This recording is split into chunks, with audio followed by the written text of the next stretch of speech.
Good day everyone! Welcome back to our topic for today at ngayong araw na ito ating pag-uusapan ang non-Mendelian Patterns of Inheritance Part 1.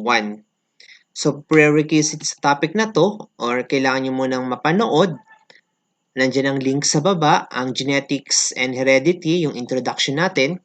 Ganun din ang Mendelian Patterns of Inheritance Part 1 at ang Mendelian Patterns of Inheritance Part 2 na Law of Independent Assortment. Kasi baka mahirapan kayo about sa mga terminologies na gagamitin natin and on how to use the Punnett square also. Okay, let's start. Pag sinabi nating non-Mendelian inheritance, ito yung mga pattern or mga pag-aaral na hindi sumunod sa pag-aaral ni Gregor Mendel. Okay, kaya nga from the word non. So, hindi. Or not. Alright? So, meron tayong tinatawag na incomplete dominance. So, isa sa mga halimbawa ng non-Mendelian ay incomplete dominance. So, ano ba to? So, when a dominant allele or form of a gene does not completely mask the effect of recessive allele and the organism resulting physical appearance shows a blending of both alleles. So, when we say blending, titingnan natin ang magiging offspring niya. So, sa isang ilustrasyon na ito. Alright, good day everyone. Welcome back to our topic for today. At ngayong oras na ito, ating pag-uusapan ang incomplete dominance. So, sabi natin kanina, when we say incomplete dominance, ito ay blending.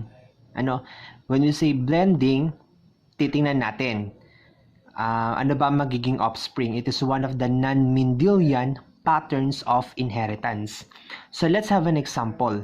We have a problem, sabi dito, cross between a red-colored flower, 4 o'clock flower, and white-colored flower using Punnett square.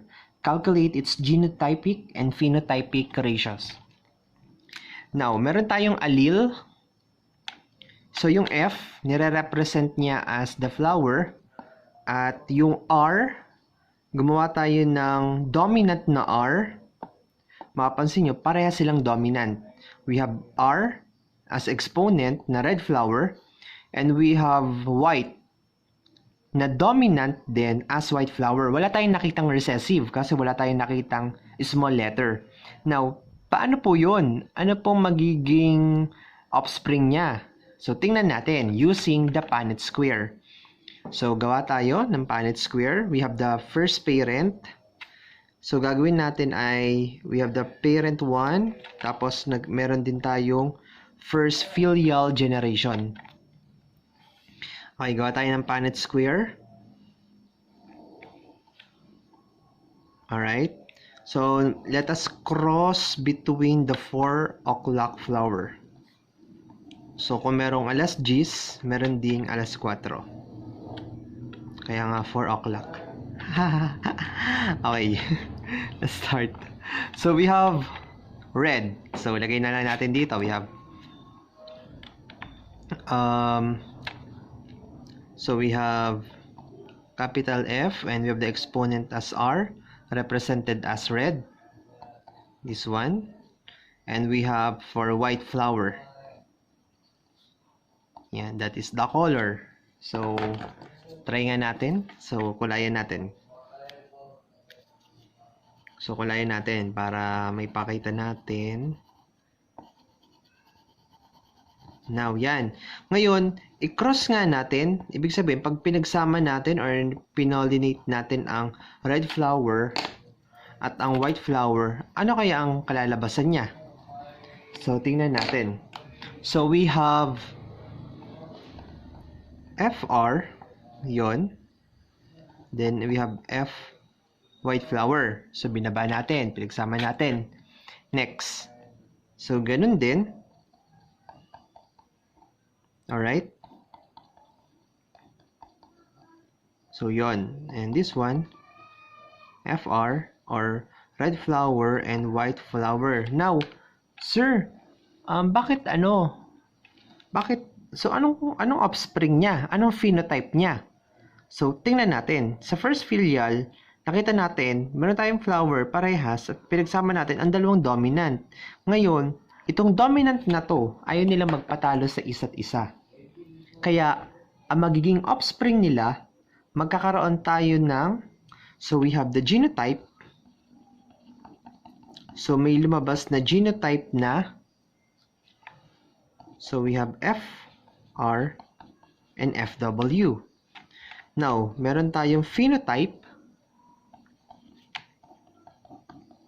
Okay, phenotype, the physical appearance. Now, anong phenotype niya?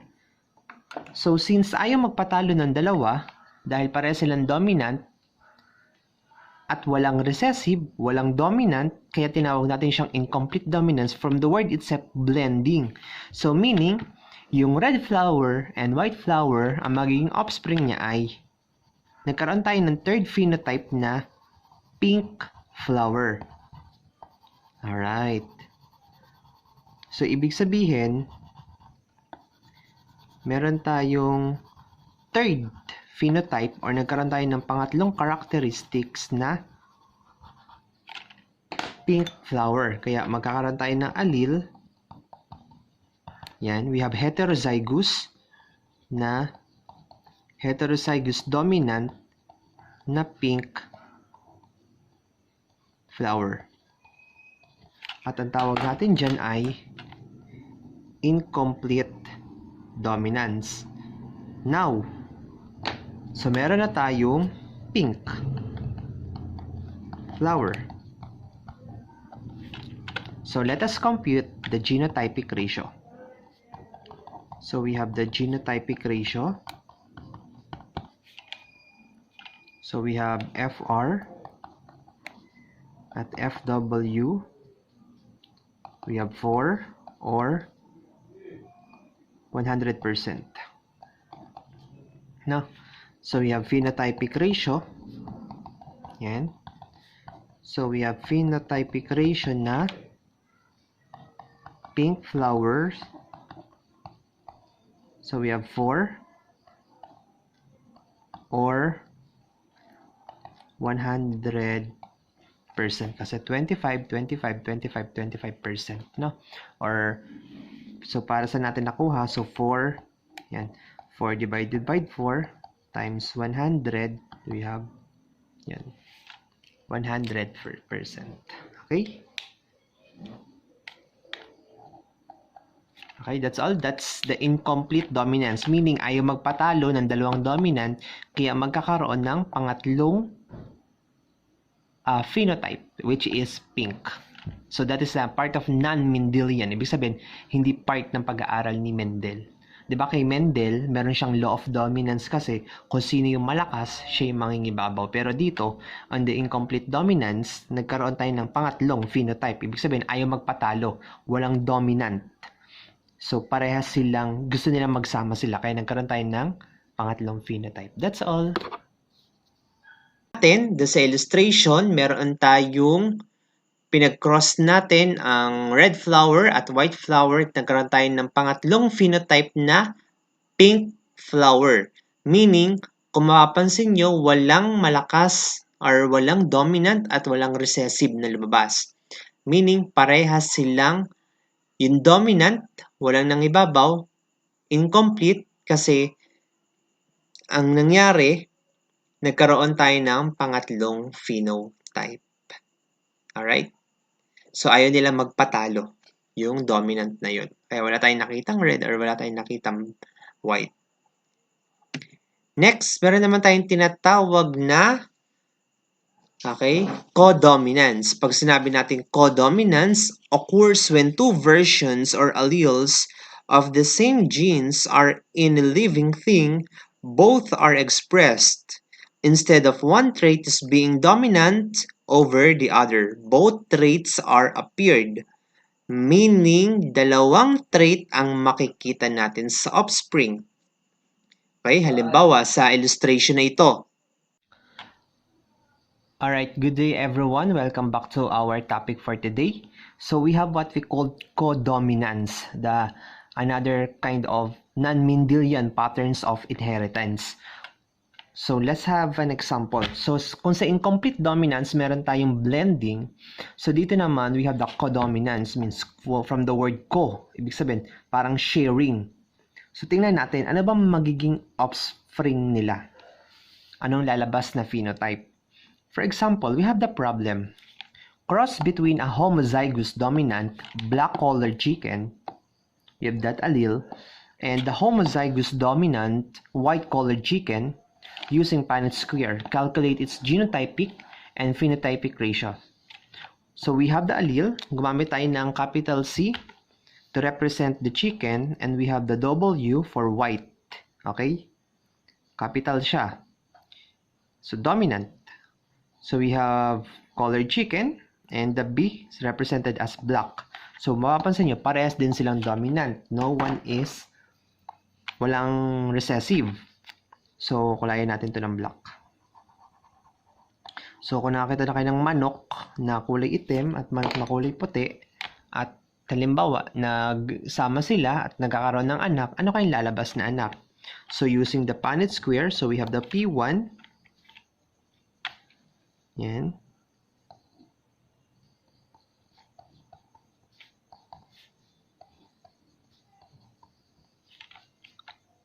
So we have the first filial generation.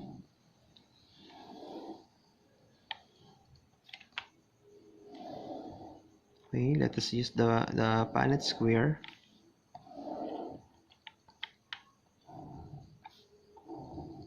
Yan. So let us lagay na natin sa Punnett square. We have black chicken here. Meron naman tayong white chicken sa top. And now, let's start to cross. So, we have yan. So, ito yun. Binabaan lang natin. So, meron tayong chicken with exponent of B and white. Now, let us check. So, we have black daw. Layan natin para mas mabilis nating ma-identify. Kita pa ba? Ayan. Now, ano kayang lalabas na chicken? Anong kulay? So, we have the offspring na what? So, tingnan natin. So, magkakaroon tayo ng genotype. May lumabas tayong genotype na, so ito yung lumabas. CB, CW. So, hindi natin alam. Kaya, nagkaroon tayo ng phenotype na, sabi sa codominance, hindi siya katulad ng incomplete dominance na magsasama. Ibig sabihin, pag ba black and white, ang lalabas ay gray. So, hindi siya ganon. Sa codominance, ayaw nilang magpatalo. Kaya, ang mangyayari, magkakaroon ng codominance. Ibig sabihin, mag-share ng color. So, ang lalabas na phenotype ay magkakaroon tayo ng tinatawag na checkered chicken. So, yun ang magiging kulay niya. So, ano ba itsura ng checkered chicken? Halimbawa, kung nakakita na kayo ng chicken. Diba? Ganda ng chicken ko. Yan. When you say chicken, na checkered chicken, so, anuhin na natin? Checkered na nga natin. So, ito yung parang may batik-batik. Ano? Yan. So, may mga batik-batik. Ano? Kaya kung mapapansin nyo, for example, yung zebra, meron siyang black, white, di ba? Hindi siya gray. So, meron siyang black, white, kaya siya yung example ng codominance. Kung makakita naman kayo ng mga pusa, bakit yung pusang yun? Meron siyang white, may batik-batik na white, may batik na black, or may orange, may white. So, sila ang halimbawa ng codominance. Meaning, yung dalawang dominant trait, ayaw nila magpatalo, kaya parehas silang lalabas or parehas na magiging visible. Diba? Example, sa Dalmatian, mga ganun. Now, it is an example of first filial generation. So, kunin nga natin ang genotypic ratio niya. So, we have, sulat ko na dito. We have the genotypic ratio. Yan. So, meron tayong 4. Yan. Or 100%. So we have the phenotypic ratio. Meron tayong checkered chicken. So yung checkered chicken natin, 4 din sa unang generation or kaya nagkaroon tayo ng 100%. Okay? Now, sir, what if gawin natin, magkaroon tayo ng second filial generation, F2. So, paano naman yun? So, yung second filial generation, another example, checkered chicken. So, we have yan, checkered chicken, tapos checkered chicken din. So, tingnan natin. So, gawa tayo ng, para sa ating F2, gawa tayo ng Punnett square.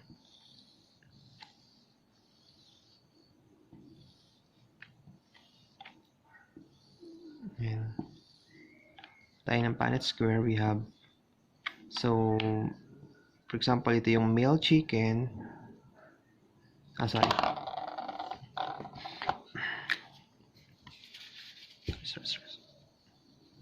So, sa second generation kasi, ipag-cross natin yung offspring na yun.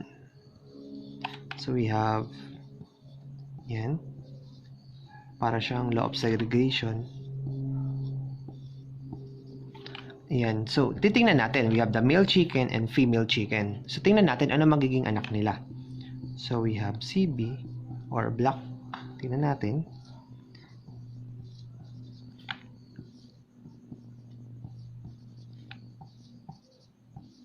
Yan. So, tingnan natin. Anong lumabas na genotype nila? So, we have on the second generation pala. So, for the F2, nagkaroon tayo ng genotype base sa kanilang offspring o naging anak. Meron tayong ganyan. So, ito yung lumabas. We have so, ito. So, ito.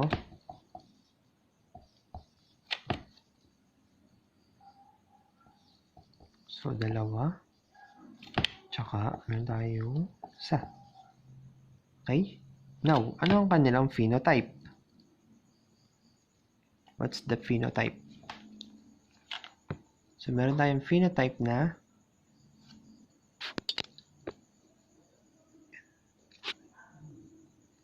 natin. So, we have the phenotype. So, anong kulay nito? So, parehas na silang B. Titingnan natin dito. So, yun. So, nagkaroon na tayo dito on the second generation ng black chicken. So, ito, CB and CW. So, nagkaroon din tayo ng third phenotype na checkered chicken. We have checkered chicken. So, we have CBW, ganun din, checkered chicken.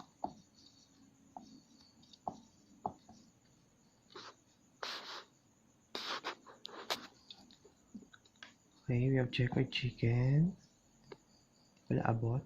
And also, dito naman nagkaroon tayo ng white chicken. Okay? So, mapapansin natin, may lumabas na pangatlong phenotype. So, we have the phenotype. We have the genotype. So, we have the phenotype here.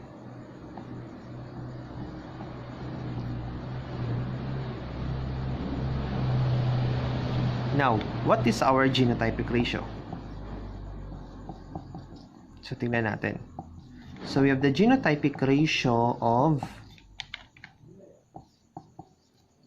yan, CB. So, ilang ganan na nakita natin? We have 1 or 25%. We have CB or checkered chicken. We have 2 or 50% kasi 25, 25, 25. We have 50. We have at meron naman tayong 1 or 25%. So, white chicken. Okay? For phenotypic ratio naman, when we say phenotypic ratio, so ilang black chicken ang nakita natin? So we have one black chicken or 25%. Ilang checkered chicken? So when we say phenotype, ito yung physical appearance na. We have 2 or 50%. At meron man tayong white chicken na 1 or 25%. So meaning, on the second generation, pag nag-cross tong dalawang checkered chicken, pwedeng may lumabas na black chicken, colored, or white chicken. Ano? So that's what we call co-dominance. Thank you. Alright, so kung napanood nyo na, meron ang ilan pa sa mga halimbawa, kung napansin nyo, meron tayong pinag-cross natin ang black chicken at white chicken, nagkaroon tayo ng checkered chicken. So yung offspring niya, hindi siya gray. So ang lumabas na offspring ay checkered. So meaning meron tayong black, white, black, white, black, white. So sa flower na ito, kung makikita natin, pinag-cross natin ang red at saka white, kaya lumabas ay red, white, red, white. So nagkaroon ng co-dominance, meaning nag-share or parehas visible yung dominant. Walang nangibabaw na dominant, wala rin nangibabaw na recessive. So parehas silang na-express. So dito, co-dominance, nag-share sila. Parehas kita, white and red. So doon naman sa incomplete dominance, ang makikita natin na offspring, dapat ito ay pink. Pero hindi. Another example ay we have the cow. We have white cow plus red cow. Nagkaroon tayo ng row 1. Kung makikita natin dito, sa cow na ito, meron siyang batik-batik na brown or red. At meron naman siyang white. So red and white. Ang nakita natin, hindi siya chocolate. Alright, hindi siya chocolate na color. Hindi rin siya parang copy ko brown. No, hindi ganun. So, kasi hindi siya incomplete. Meaning, nagkaroon tayo ng co-dominance. Alright? So, that's all. I hope you learned something. Goodbye. God bless you.